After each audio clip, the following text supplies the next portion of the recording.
Today we will be talking about legal operations in 2024 and beyond 2024, and specifically how we can drive revenue and how we can automate legal ops and revenue ops in combination. And we have an amazing guest that will present himself a bit later.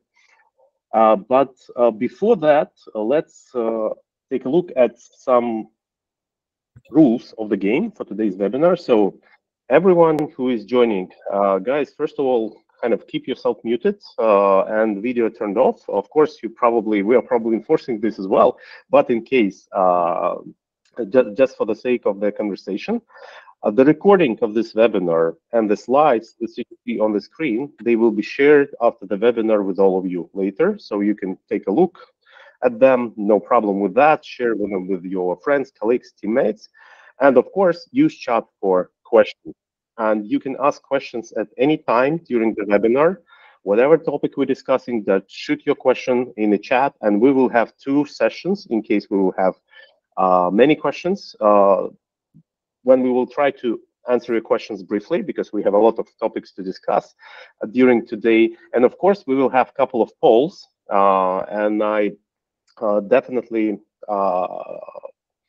motivated to say what you think, share your opinions in the polls.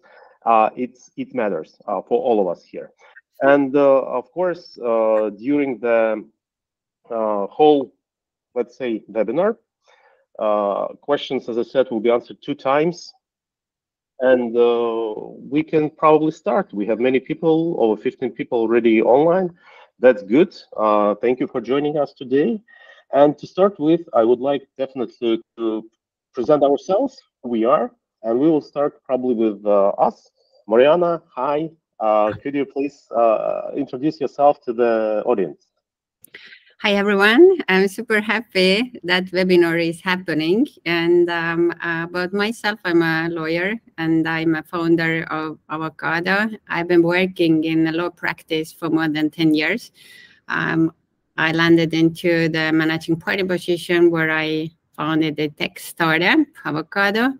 And actually the vision and mission, why I did it, it's exactly what we are talking today. It is connected to legal and business world, how to enable business operations and business people working with legal documents so that they feel really empowered and it makes them like really lying in the jobs, not stuck in the legal department. So that's my short background. Thank you, Mariana, very much. And I'm Jean Maurice. I'm co-founder and head of product at Avokaado.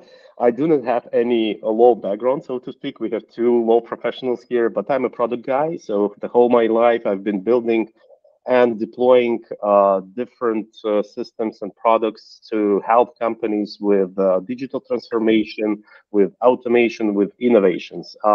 Means we build a custom softwares, and we build softwares like Avokaado, software as a service that you can buy pretty much off the shelf and start using from day one. So my experience lies in between of technology and business, and that I believe also will bring a lot of interesting insights from that perspective. And also my role throughout the whole conversation, I'll be kind of a facilitator of this webinar, helping Mariana and Valdemars to not get too much out of the topic and also keep everyone on time.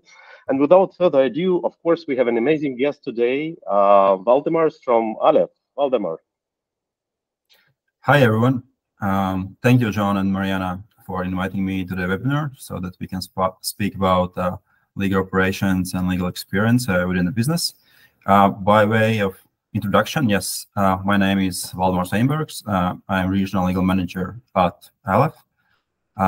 Being a lawyer in the journal for 11 years, more than 11 years.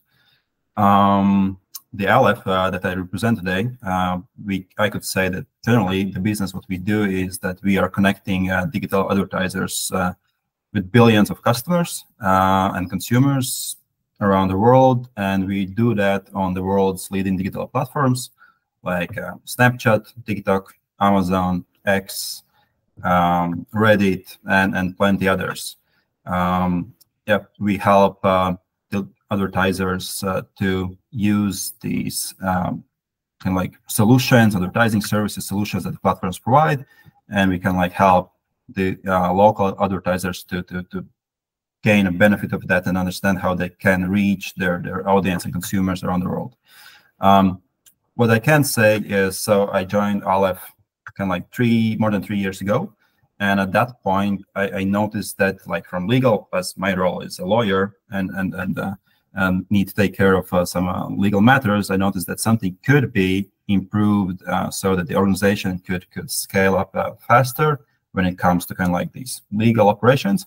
And I guess that's also one of the reasons why you, John, and Mariana have invited me today, so we can talk about it, like what I noticed at that time, where we are now, how was the way, all the steps that we did, and yeah, perhaps some others can use something of that and gain some insightful information. In the meantime, besides my legal profession, I like to volunteer. I have been doing that for 12 years, so that, let's say, not only the legal forest is fine, but actually we as a society are more sustainable. So that's my kind of like one of the passions for the short intro. Yes.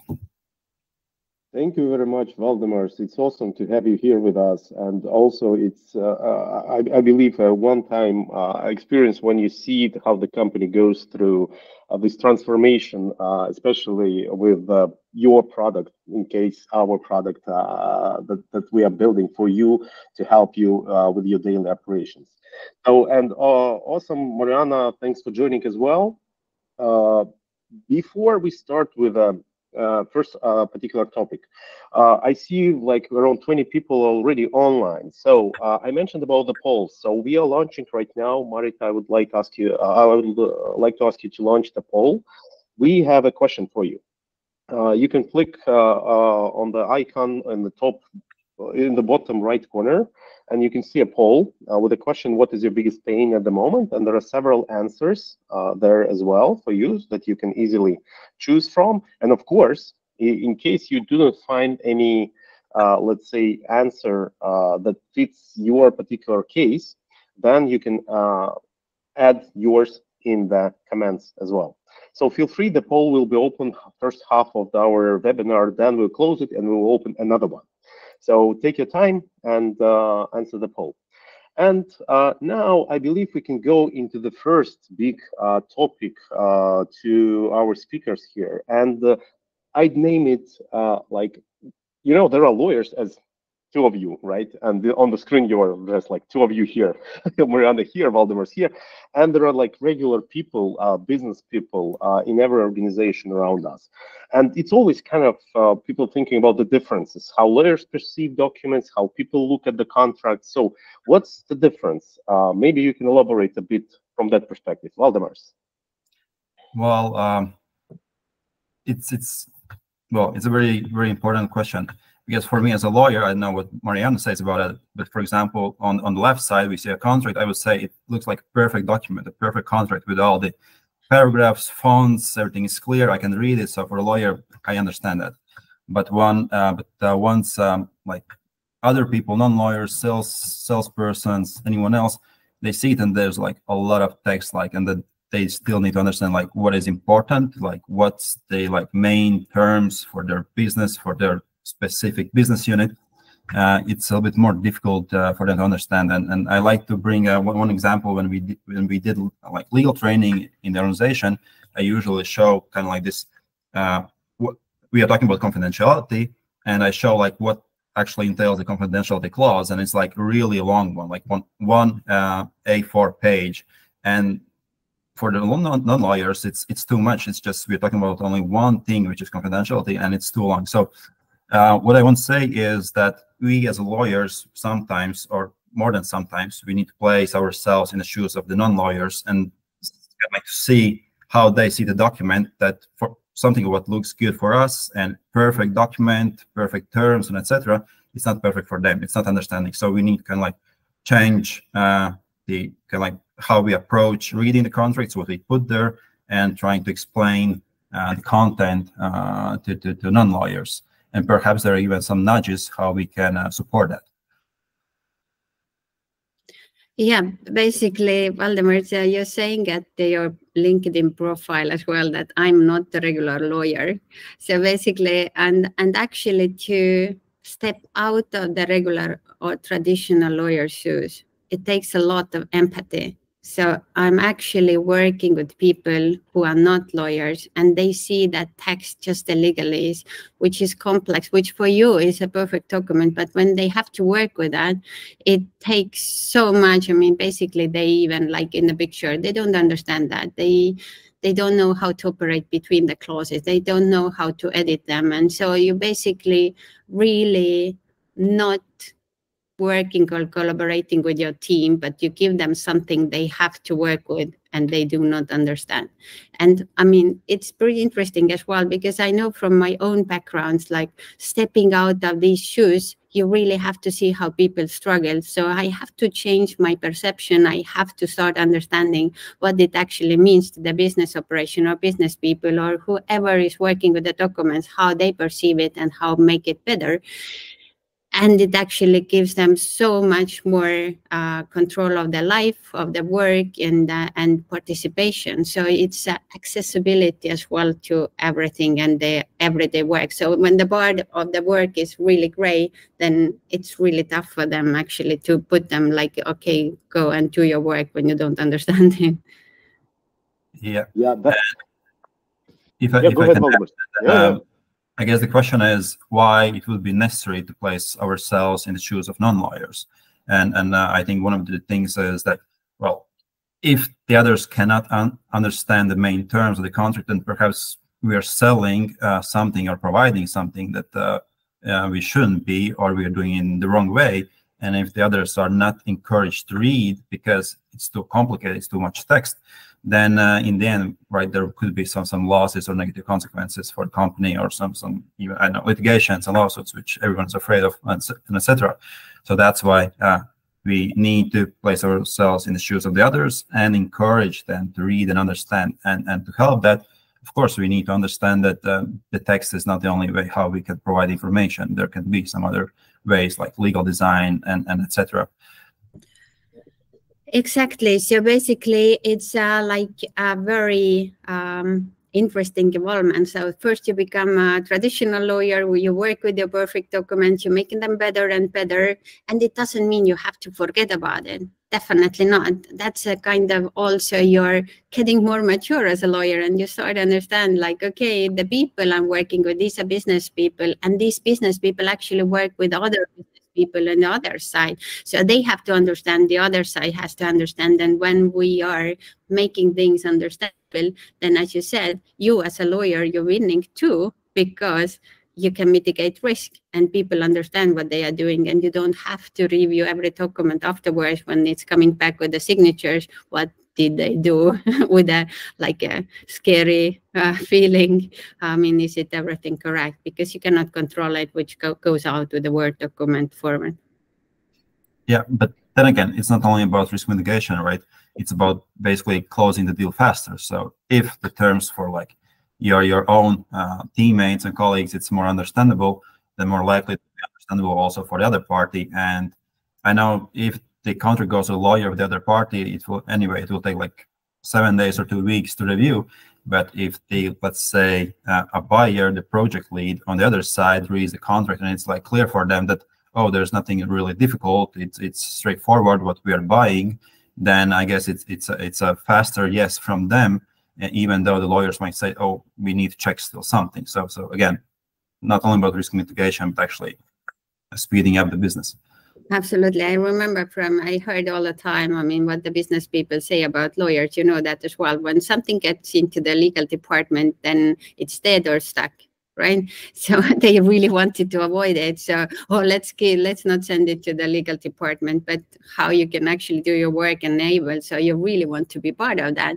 And that's very interesting evolvement of this legal profession, from like bringing the legal design onto the picture, bringing technology to the picture, bringing legal experience. So you really think how to present things or what kind of tools to give to people to really empower them and give them a good legal experience when working with your company, because that's everything and how they perceive your company too.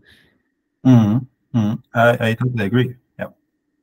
That resonates a lot with me as well, because I'm exactly the person that kind of reads through that kind of contracts, and looking at them, I expect them to tell what I am basically signing at this particular point. I do not want to read through all the legalese at the end of the day. I want to have a clear understanding what's there. And that's exactly like legal design and legal experience.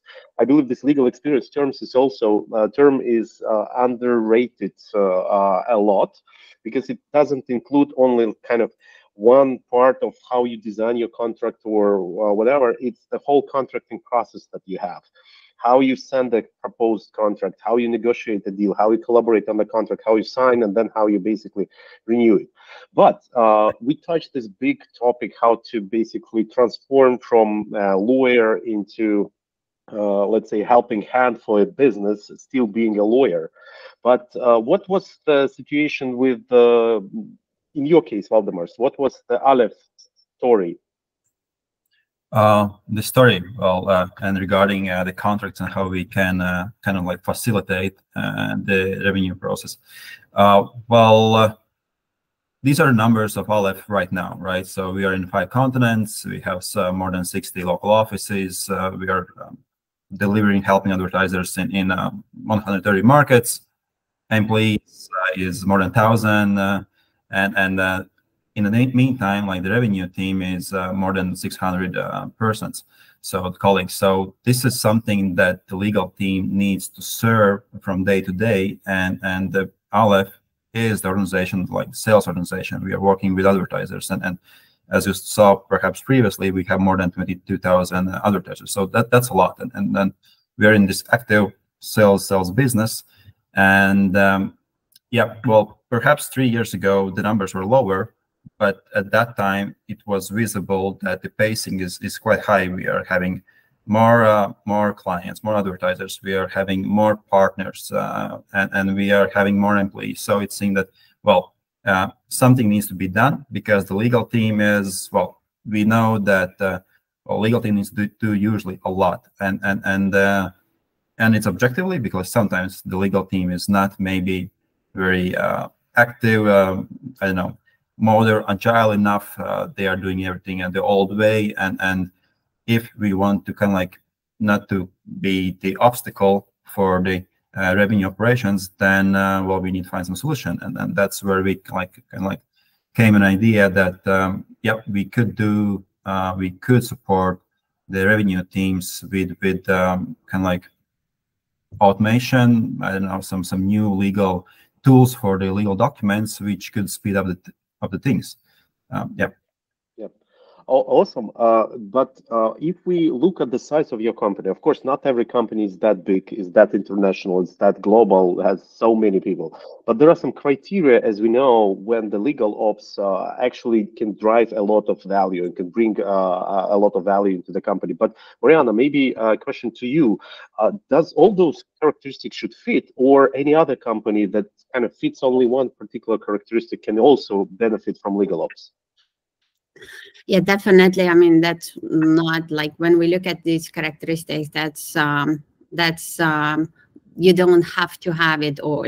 You don't have to be enterprise and or mid-large enterprise to actually start thinking about legal ops. It could be just your global corporation. You have multiple units you have to manage, and maybe you have just one legal person in the legal team, or you have a really high growth company, like a scale-up startup going like rocket, and you really have to support that growth goals company has, because I mean, that's how they go. And then it's impossible even to, I mean, as a person to enable or manage it.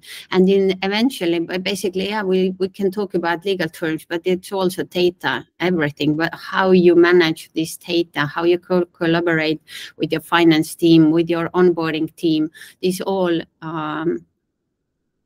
criteria coming to the game. So basically, if we look at the Aleph, it was like a perfect case. It was mid to large size enterprise, global, high growth. So Valdemars, you were growing like around 100% a year, right? So it really needed a solution actually to support or not to get really messy with your operations, right?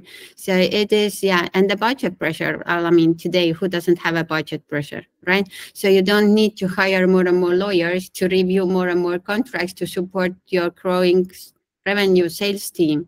You could have it automated, and there is no answer like you have to have these criteria. But when you already have a budget, you are growing fast, you're hiring more people, very good to start earlier, because it's much more difficult to change the process, to change things later stage.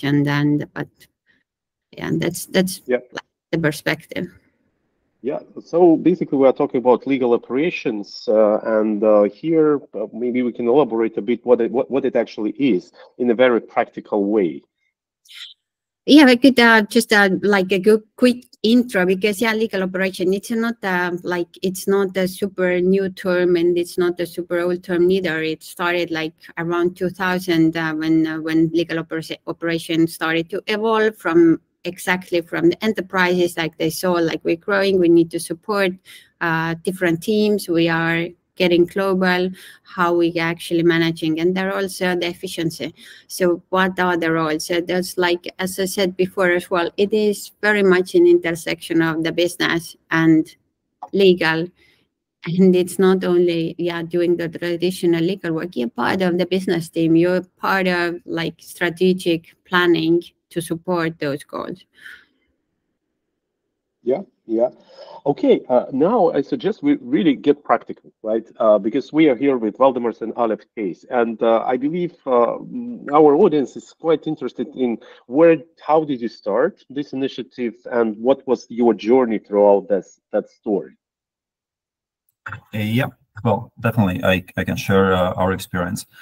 Well, let's start with the technologies that we had at the beginning, and well, I think it's a very regular stack of technologies that has 95% of the companies and the legal teams and the revenues teams, which are mainly the board, Drive, or any other SharePoint tool platform, email, and the client relations management system, right? So these are that we are operating, which means that there's nothing really streamlined. Everything is kind of like old-fashioned. Maybe the legal team has done their work. They have prepared this perfect contract, placed that on the cloud, and then the others can download it, add information, data, send over the email to the clients, and etc. Right? So, which is a lot of different tools. You need to do it yourself. You need to remember where you place them, and etc. And this is what I think many companies definitely experiences the bottlenecks with these kind of like technology solutions that have, if they have only these ones, and it's in basically in every stage, like drafting, reviewing, negotiating the contracts, verifying them, and in the end signing. So, well, in my experience, well, we are a global company, and particularly for me, I'm more responsible for the specific region, which is Baltics, Nordics, and Ukraine, and my teammates are responsible for other ones, and there might be some differences how we did the things, but like in my experience, well, even there were like a lot of contracts which went through like another person who is not a legal person, but like administrative colleague, and they were preparing a lot of agreements, which is basically on the one person. So while we are sales, the revenue team sort of 80%, then and if only one person is drafting the agreements, and if this person, let's say, gets ill, goes on vacation, something else happens, then everything collapses, right? So it was obvious that we need to give some solution how revenue teams can self-service with the contracts whenever they need. They don't need to wait on someone. They don't need to, they can easily track the information, where they are, where it got stuck, did they receive the answer from the client, did they even send it? So, and yeah, what is also important thing is verifying the contract when it comes back from the counterparty, like what has been changed, we know the word, and depending on the credibility of the lawyer, either they do it to track changes or not, then of course the verification is very, very difficult if the contract is what we would like to sign. And then signing, well, if you don't have like a specific tool or the process for signing, then again, it can be different. Someone sends that in scan, You sign it with e-signature. Perhaps someone else wants to send over the mail. So, well, if you don't give like a specific a workflow for also for signing, then again, it's a hassle for everyone involved. Yeah, what we expected once we were thinking about that we need some kind of like this contract management platform. Yeah, we knew that we need like this digital onboarding and like to have a smooth workflow. So yeah, what we kind of like did once we understood that we need to proceed somewhere to be able to scale with the revenue teams and with the business is trying to understand where are these bottlenecks. As I explained, we kind of like recognized all of those.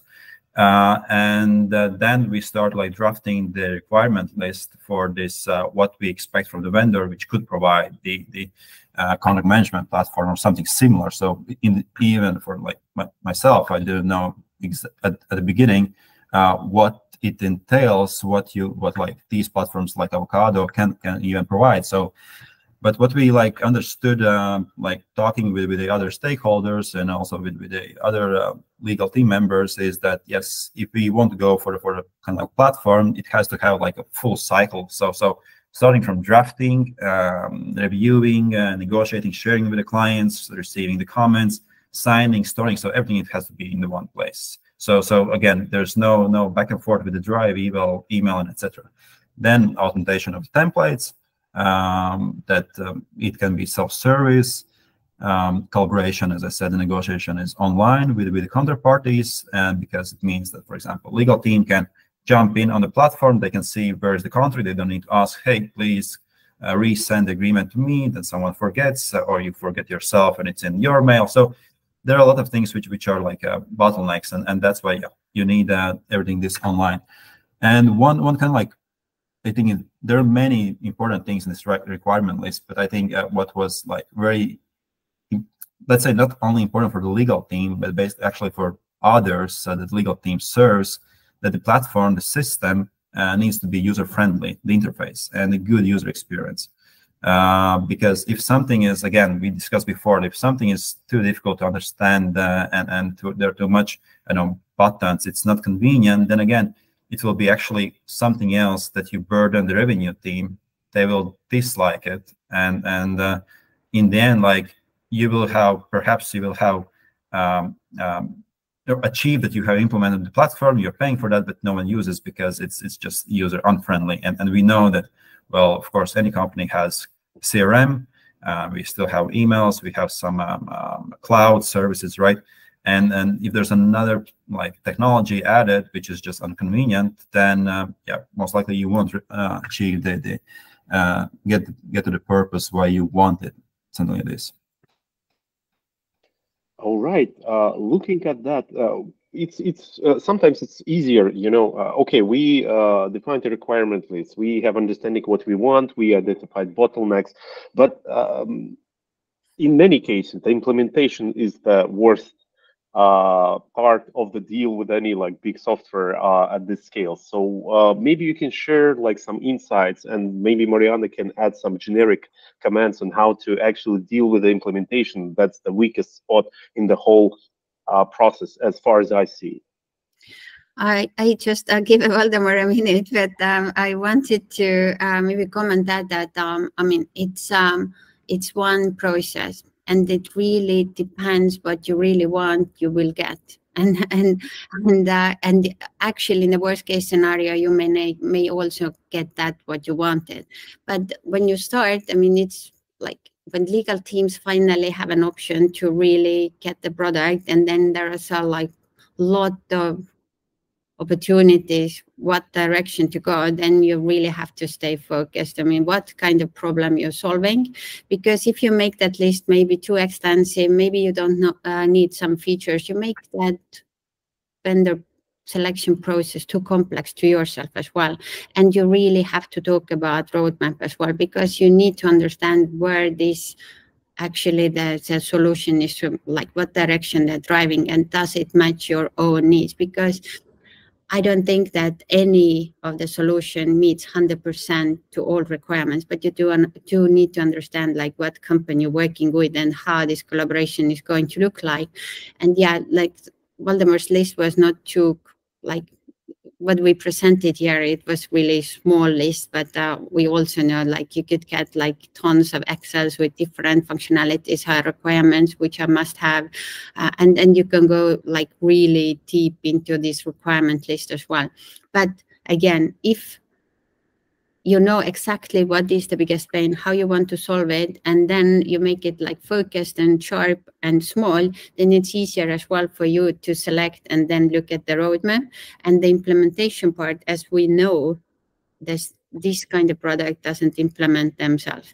So it's also, you really have to understand what is the team behind, how they can support you, how the onboarding plan looks like, how the implementation looks like. And as Valdemar, you also had a trial period, then actually this trial period showed us as well, I mean, many places actually where we didn't look in the process and we maybe overestimated how fast it's going to be, because there are many stakeholders involved. And it's not only us and you, Valdemar, but that's a Salesforce team, that's a different management parts, etc. So everyone has their own like take inside the process, and it's not the simplest way. And if you make it for yourself more focused, more simpler, then it's easier to navigate through.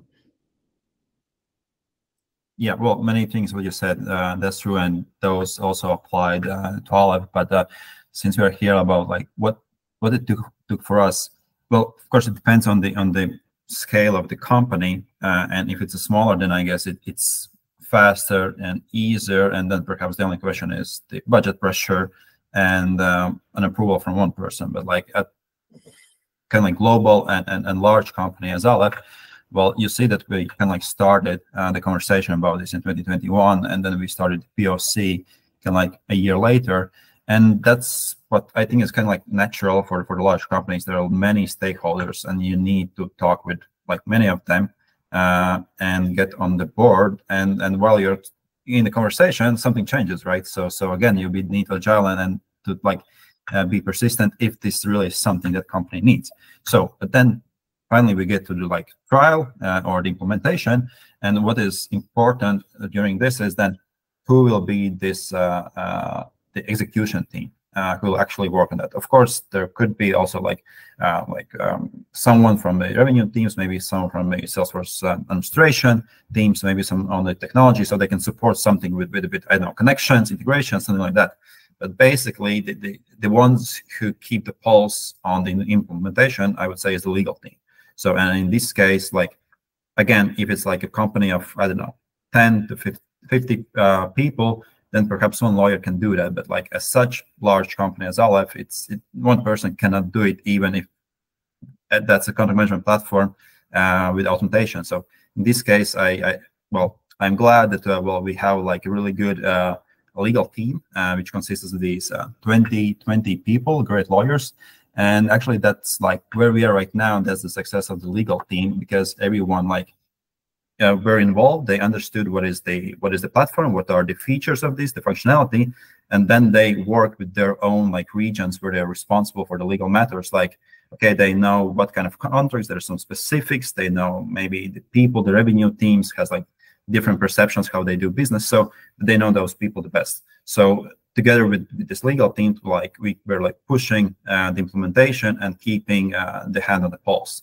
And I think that was very important. Of course, then you receive the feedback from the revenue teams, from the other ones. Then you adjust something, you get back to you guys saying like, this don't work, this works, so please, are there any other options? So yeah, that's how it went for us.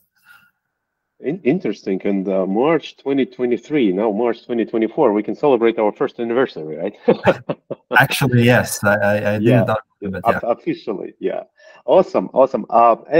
Guys, we're in the middle of our webinar. So the next thing is, let's take a look at the poll that we launched, and we can finish the poll. And the question was, what is your biggest pain at the moment? And the leader is is a lack of control of the document. So basically, probably people just do not know what's going on with the document, where it is, what's the final version, etc. And we see it like all around. And someone also choose the other, I'll write in the chat, but never did write in the chat. So please do write in the chat. We would like to hear from you guys, ask questions. We are here. We will have a block time to answer all your questions that you might have. And now we open the second poll. It's maybe more, even more practical. What holds you back from standardization and automation? So basically, what are the obstacles you have inside your personal, like professional life, or inside your team, or inside your organization that you believe holds you back? So you can open the poll right now and go there and vote, and we'll take a look and discuss it later as well. So now, when we kind of discuss the implementation phase, so okay, what happened, Valdemar? You were a year with Avokaado. You kind of implemented this the whole process. So how does it look now? Well, we have been very busy and persistent on implementing and like getting this thing done. And after this 1 year, we are we have launched Avokaado. Avokaado is used for the contracts, for the sales contracts in 28 countries, and that's our three continents for us. So still 2 continents to go and many countries to go, but well, we are doing everything step by step, and at least what we have done so far, we are sure that it works for us and for the revenue teams, and it has speed up the things when it comes to documents, the legal documents. Yeah, the total active users are more than 400. Templates, fully automated, 66. That's quite a lot, as I said. We have many markets, we have many products. Well, together with you guys, our legal team, with you, we have automated most of them. And this, like 66 contracts, imagine those being over Drive, everyone downloading them, cross sending. Yeah, that would be a mess. So now for these 66 documents, it's a streamlined process. And after all, we have already executed 10,000 documents. That's a quite number in a year. As you see, the average is more than 1,000.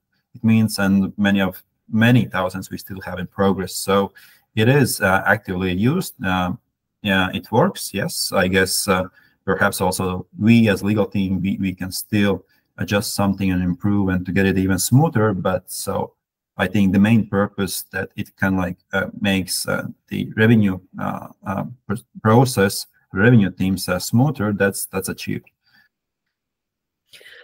Valdemar, maybe I was just listening to you and thought, like, I mean, when you started the implementation process with Avokaado, so how it looks today, I mean, you have those templates, it's already running. So how your legal operation team or the like people from legal team, how they support that system today? I mean, how it works daily for you and legal team? I mean, how much work it requires, or how you upkeep everything? I think I would divide that into parts, how much the legal team needs to be involved. One thing is, of course, when there are some negotiations on the document. So if the counterparty comes back with the questions, and I guess that's more legal question than a business question, then yes, of course, we are still involved, but at least it's at one place. We don't need to ask, like, send over and something gets missed, so everything is there. So that's one thing. So again, depending on then the activity of the counterparties. But what is kind of like, I think, good thing, and that's definitely helpful for all businesses, like when you have documents in these kind of like on the platform send and in e-version, when it's not a Word that you kind of like give a lawyers a chance to track change them, there are not that much questions anymore. So everyone kind of like understands, and like they would like to see this clause a bit differently, but okay, I'm not gonna ask because it's not that important. So actually, kind of like this kind of platform facilitates the getting the yes sooner, because other parties, I don't know, more reluctant to ask questions about it or to request some changes. So that's the one thing. And the other one is basically to keep the documents up to date. So once we notice that the contracts, something could be done better, I don't know, the business terms have changed, so then of course we need to go and update those templates. But well, then again, it's not that difficult. And the good thing is that it is at one place. So we don't need to go to, I don't know, 10 Google Drives and then change all of them. And if in the organization, even like for many countries, that's the same service, maybe something's different, then again, like Avokaado in this case really supports us because we can change maybe one template and it works for 20 countries at least. Like that's what we have the case in Europe. Like we have similar services, maybe some changes, but basically updating one template, we can cover already 20 countries. Otherwise, we would have like, and again, 20 documents, standalone documents on Drive for each entity, and yeah, of course, changing all of those would be more difficult. So basically, it's not only the lack of control of the documents, but lack of control of the templates as well. So people tend to take the last template they used, and then they don't use your latest version, and it actually generates a lot of problems on the go.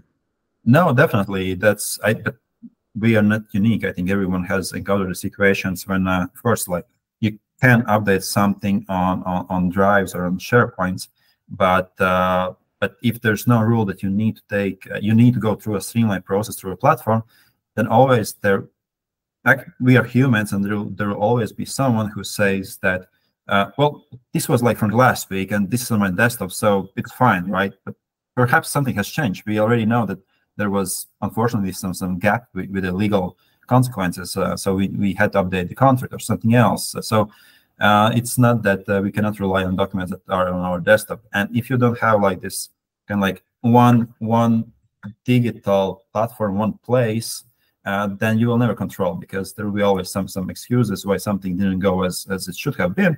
But if you say the document needs to go from this platform, that's it. So it has to go from there. And you, the legal team, just need to make sure that the document is up to date there. And that's it. Yep. Awesome.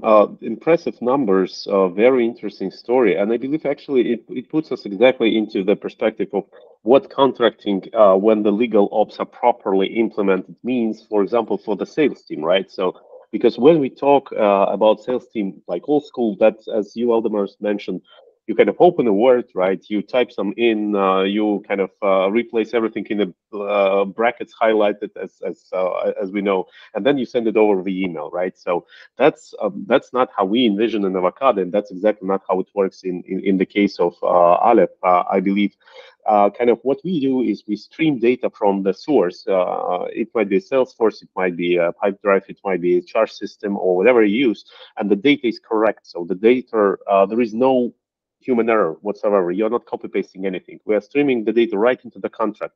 And the salesperson, on the other hand, doesn't need to think about the versioning at all. As Waldemar just explained, it's always the version that is current one. And the person maybe just need to do some adjustment in terms of kind of what allowed on the platform. And it goes like, again, to signing, to negotiating, to everything else. So this is like a bit of a view from a sales team perspective. And when we look, and why we talk about data a lot, when we look from the finance and management perspective, they do not need to dig into every document. They need an overview.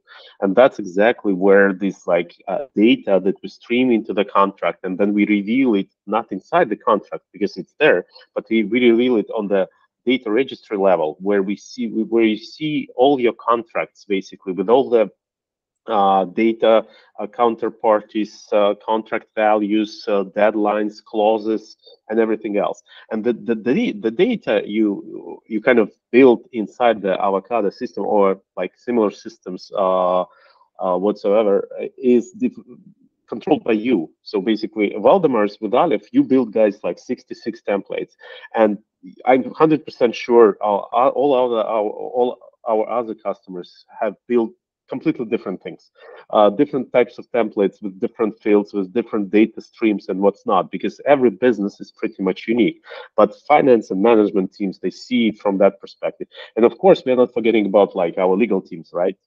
We show them exactly what they want to see. You can dig into the document, to kind of read through legalese, but also you see the overview basically of the document, what it's all about, what are the main terms and conditions, so you can answer some basic questions easily. And if you have some really complicated, complex questions where you need to dig into the specific clause and discuss the NDA or non-compete something, of course, it can be done as well.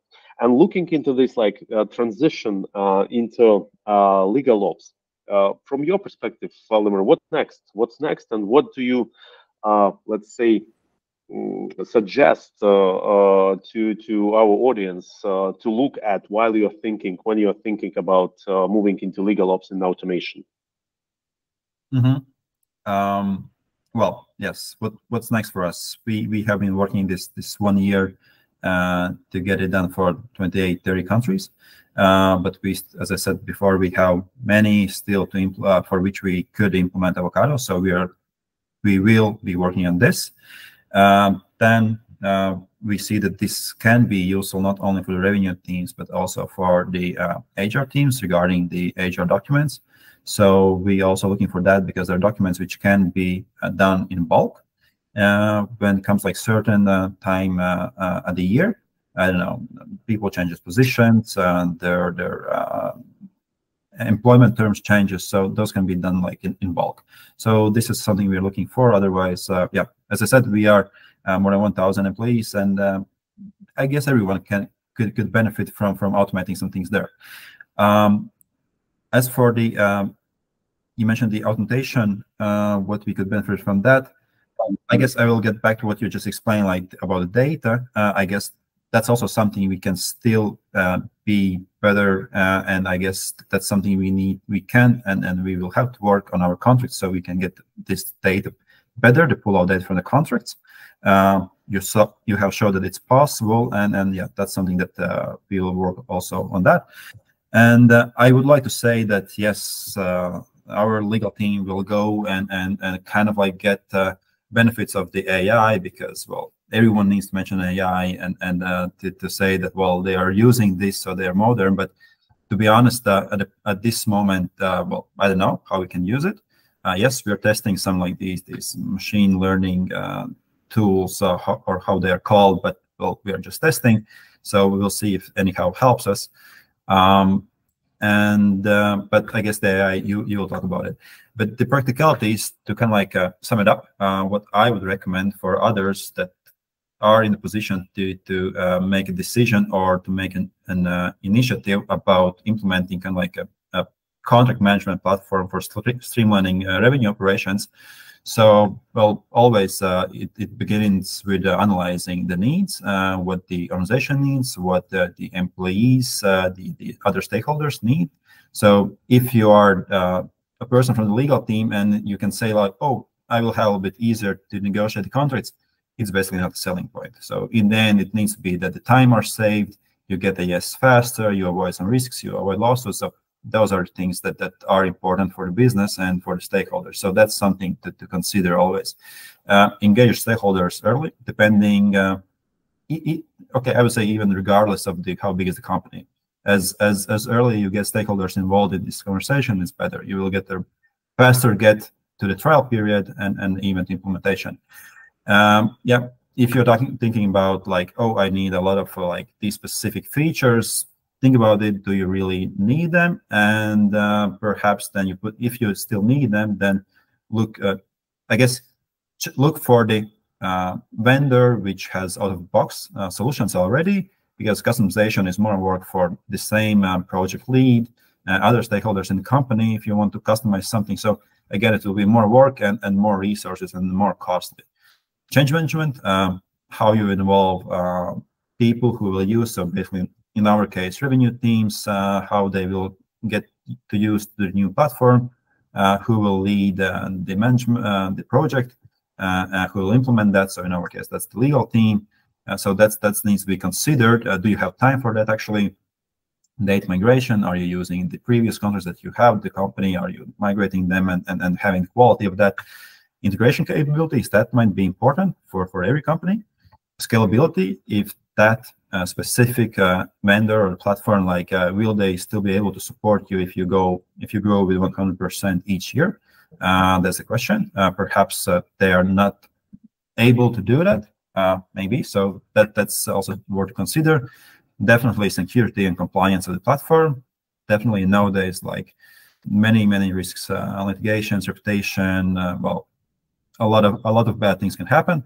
And user feedback, always important, so you can follow up and adjust your processes. You can talk with the vendor, what's need to be changed, what could be improved. So definitely you need to hear the feedback from the users, and ongoing iteration, I guess, evaluation and optimization of your platform and the process workflow. Alrighty. Mariana, you wanted to add something to this list of suggestions? Or it's pretty complete?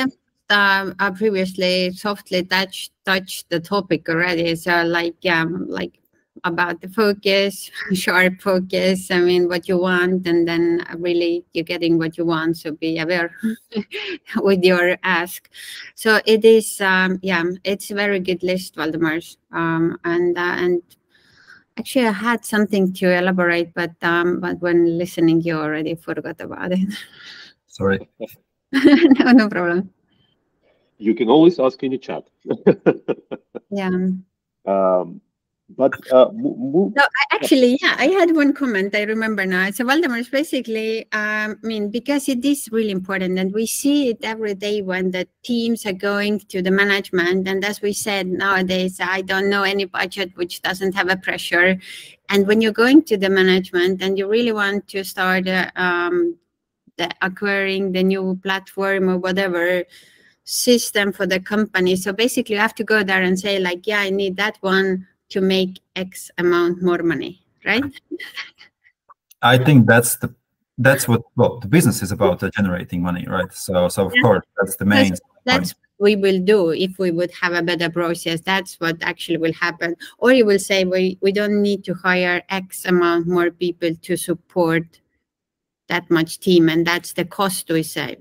Exactly, and that's what I think what it was mentioned before when Jean mentioned like saving time for the any employee that is involved in any process. If you save time, it can be calculated in money.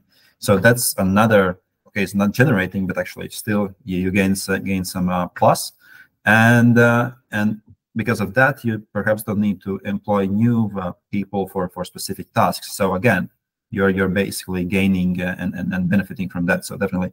And I think only then comes like the risk awareness, that actually also you can avoid some risks with having like streamlined processes. It's still important, but I think it's somewhere in the mainly in the second position. Yeah, because they actually, the management may not really understand neither like how this is going to work eventually, but they understand numbers. And you as a lawyer, when you have to go there, you used to work with the text, but now you really have to work with the numbers as well and be in the middle of this business case. Like you really have to build a business case why this is going to help company to grow and grow faster. Okay, and now maybe like wrapping up this a bit into what's next. What's next? And I believe, as Mariana said, yeah, legal ops as a term has been here for quite some time.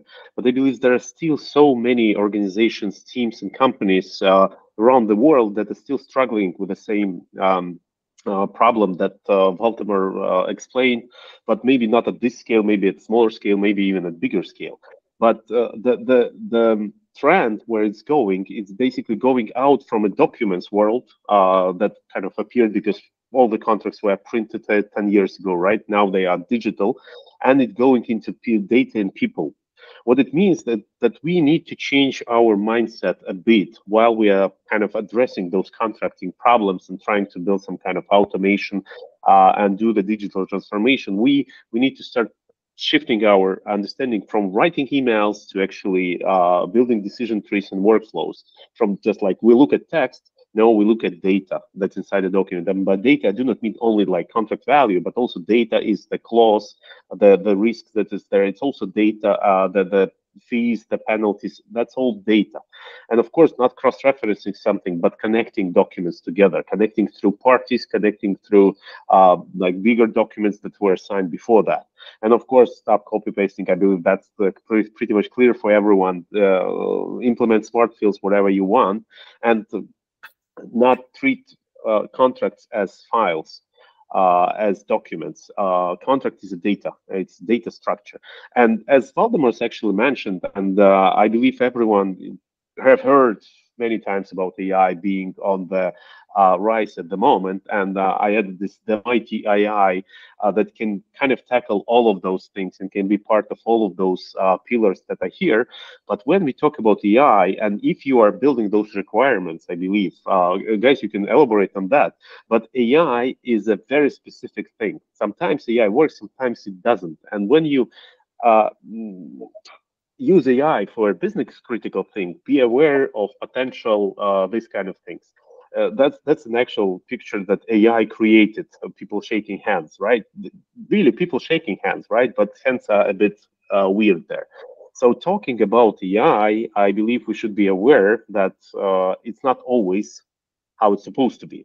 But Valdemar, have you tried AI? Mariana, maybe you kind of have your vision on that one, because in Avokaado we just released for the beta testing AI to help extract the data from legacy documents. But I think there are so many applications that are completely useless for daily operations, especially in legal ops. Yeah, it's basically, I mean, I think it's most of all, if we are looking at the contracts and data, I mean, there are different parts of it. And while we are in Avokaado and how we started to work with AI, our first biggest challenge was how to work with the legacy documents and how we can get basically this express elevator from like file formats to the data format with the legacy contracts, and how to work with them later and build workflows on top of that.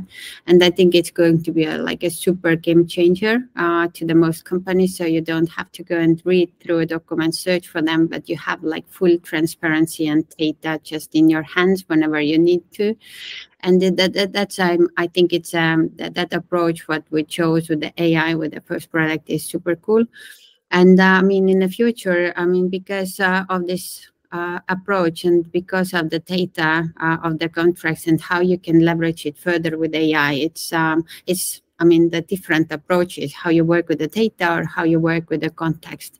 And later stages, the contract review is one part, and then the search, and then it's like automated, whatever we can automate. So there are like many parts which actually going to make those products super efficient in the future. But it really depends on the data as well, because you cannot do that if you only leverage the like outside LLM models where you don't have any contract data on your own platform. By the way, Sean, perhaps you should have used the royal family picture. That would resonate more. But to keep talking about AI, well, I cannot imagine all the possibilities what it will provide. Most likely many of those, and I cannot imagine yet all of those. But to be simple, I think one thing is still, of course, the contracts will be needed always. The question is who will write them? Perhaps most likely the AI won't write the perfect ones. So for some time, still lawyers will write them. But how AI can help is with suggestions, because we know writing a good clause. Well, lawyers know how to write a clause with legalese, right? But that's not a good clause. So AI can suggest, and I think it will be possible. But still, we need a lawyer who can verify all those suggestions, and it can speed up writing a contract. We know that LLM, these platforms, they provide it. You can ask, like, and they can write even a contract, but you still need to verify. And perhaps you cannot ask them to write complete agreement. You can ask maybe some parts to write only. That's one thing. And the other one is what Mariana mentioned, like the AI can like give you like full visibility of the data that are in the contract, but that's just about the data. The other one is like what sometimes you read something in some clauses, either it's about risk or something else, and you just don't really understand what's there. And AI can give you opportunity to get the idea of that. So they just explain in other words, like in five words, they explain like, well, this is bad, this is bad, renegotiate. So basically something like this. So yeah, that's like simple use cases. I think the AI already can do most likely, but if you can like integrate that with something like Avokaado, I guess that can also help. Okay. Then, thank you very much for sharing your thoughts. Let's take a look at what actually holds you back from standardization. And I believe there is no surprise there, and that's the budget. So basically, having a budget, but also, as Valdemar said, having a budget meaning having an ability to sell it to the way when you present the business value. Then the budget is about ROI. You can kind of ask for 10,000 and then bring 15 back, and that's an ROI, right? So, but no surprise there. But do we have any questions? Because we have a quick Q&A session. We're kind of a bit over time, but let's see if we have any.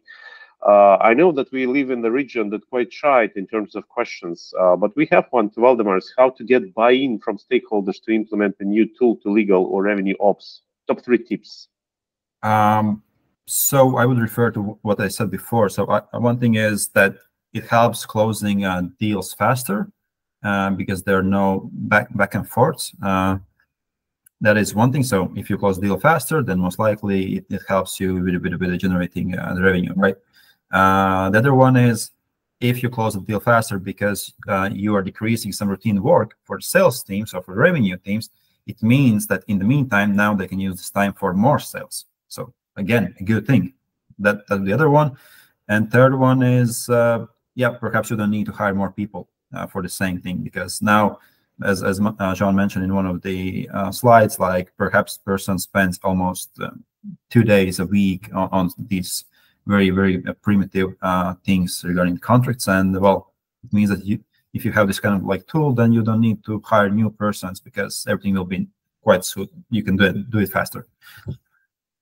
Okay, thank you, Valdemars. And no more questions as far as I see, and we are also close to our end. Wrapping things up, huge thank you, Valdemars, Mariana, for your time. I appreciate your commitment and sharing what you learned through the process of automating your legal ops. And for everyone online, still online, you will get the slides, and of course, you will have a link to the recording. And in case you have any questions to Valdemars, to Mariana, or to me, you can just search for us on LinkedIn, connect with us on LinkedIn, and let's stay in touch. And thank you very much. Thank you very much. And have a great Easter.